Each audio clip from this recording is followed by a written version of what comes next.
මෙම වීඩියෝව Sweden RFSU ආයතනයේ නිෂ්පාදනයකි.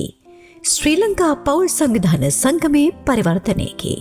ඔබට දරුවන් ලැබීමට අවශ්‍ය කුමන අවස්ථාවේදීද යන්න පිළිබඳව තීරණයක් ගැනීමට උපත් පාලන ක්‍රම භාවිතා කළ හැකියි. උපත් පාලන ක්‍රම බොහෝමයක් පවතින අතර වඩාත් ප්‍රචලිත ක්‍රම වන්නේ IUD හෝ අභ්‍යන්තර ගර්භාෂ තැන්පතු, උපත් පාලන තැන්පතු, උපත් පාලන පෙති, කොන්ඩම් සහ හදිසි උපත් පාලන පෙති යනාදියයි.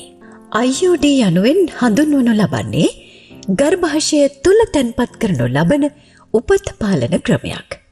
මෙය තඹ IUD සහ හෝමෝන් IUD ලෙස IUD වර්ග දෙකකින් සමන්විතයි. තඹ IUD යනු එක් උපත් පාලන ක්‍රමයක් වන අතර එය හදිසි ගැබ් ගැනීම් වළක්වා ගැනීමේ ක්‍රමයක් ලෙසද ඔබට භාවිතා කළ හැකියි. හදිසි ගැබ් ගැනීමක් වළක්වා ගැනීමට නම් ඔබ අනාරක්ෂිත ලිංගික සංසර්ගයක යෙදී දින 5ක් ඇතුළත එය තැන්පත් කළ යුතුයි. එවිට එය වසර 10ක් දක්වා අඛණ්ඩව උපත් පාලන ක්‍රමයක් ලෙස භාවිතා කළ හැකියි.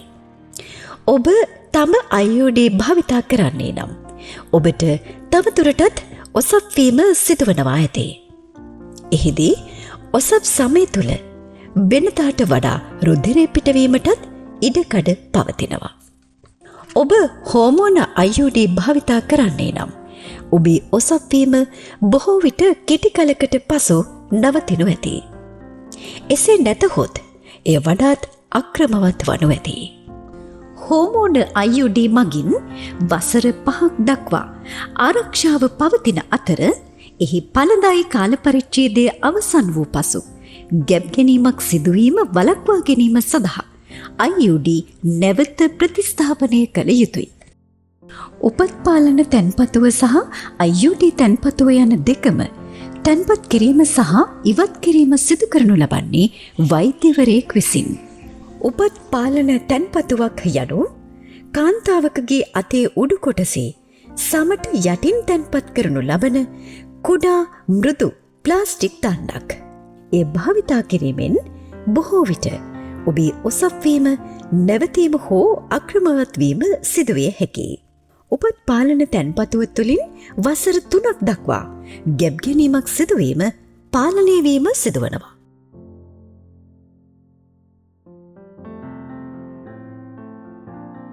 උපත් පාලන පෙති ඔබ දිනපතා ලබාගත යුතුයි. එමෙන්ම ඔබට පෙති දෙකක් හෝ පෙති කිහිපයක් මගහැරුණේ නම් හොඳ ආරක්ෂාවක් ලබා ගැනීම සඳහා සතියක කාලයක් කොන්ඩම් භාවිතා කළ යුතුයි. ඔබ අනාරක්ෂිත ලිංගික සම්බන්ධතාවක් පවත්වා ඇති අයෙක් නම් හදිසි උපත් පාලන පෙති මගින් ගැබ් ගැනීම වළක්වා ගත හැකි. එවැනි හදිසි උපත් පාලන පෙති වර්ග දෙකක් හඳුන්වා දීමට පුළුවන්. මාත්‍රා දෙකක් සහිත පෙති නම් අනාරක්ෂිත ලිංගික සංසර්ගයකින් පසු පැය 72ක් ඇතුළත පළමු පෙත්ත ලබාගෙන ඉන් පැය 12කට පසු දෙවන පෙත්ත ලබාගත යුතුයි. කෙසේ වෙතත් අනාරක්ෂිත ලිංගික සංසර්ගයකින් පසු පැය 72ක් ඇතුළත මෙම පෙති වර්ග දෙකෙන් එකක් ඔබ ලබාගත යුතුමයි. උපත් පාලන ක්‍රමයක් ලෙස හදිසි උපත් පාලන පෙති නිතිපතා භාවිතා කිරීම නිර්දේශ නොකරන බැවින් කොන්ඩම් වැනි වෙනත් උපත් පාලන ක්‍රම භාවිතා කිරීමට අප ඔබව දිරිමත් කරන බව මතක තබා ගන්න. රට පුරා ඇති ෆාමසි සහ FPA ශ්‍රී ලංකා සායන වලින් ඔබට හදිසි උපත් පාලන පෙති ලබා ගැනීමට පුළුවන්. යම් හේයකින් ඔබට හදිසි උපත් පාලන පෙති ලබා ගැනීමට නොහැකි වූයේ නම් අනාරක්ෂිත ලිංගික සංසර්ගයකින් පසුව කඩිනමින් සාමාන්‍ය උපත් පාලන පෙති 4ක් ලබාගෙන නැවත පැය 12කට පසු තවත් පෙති 4ක් ලබා ගත යුතුයි. අනවශ්‍ය ගැබ් ගැනීම් සහ ලිංගාශ්‍රිත රෝග යන දෙකින්ම ආරක්ෂාව ලබා දෙන එකම උපත් පාලන ක්‍රමය ලෙස කොන්ඩම් හඳුන්වා දිය හැකියි. කොන්ඩමය ශිශ්නය මතට ඇතුල් කරන අතර ඔබ ලිංගිකව හැසිරෙන මුළු කාලය පුරාම එය පැළඳිය යුතුයි.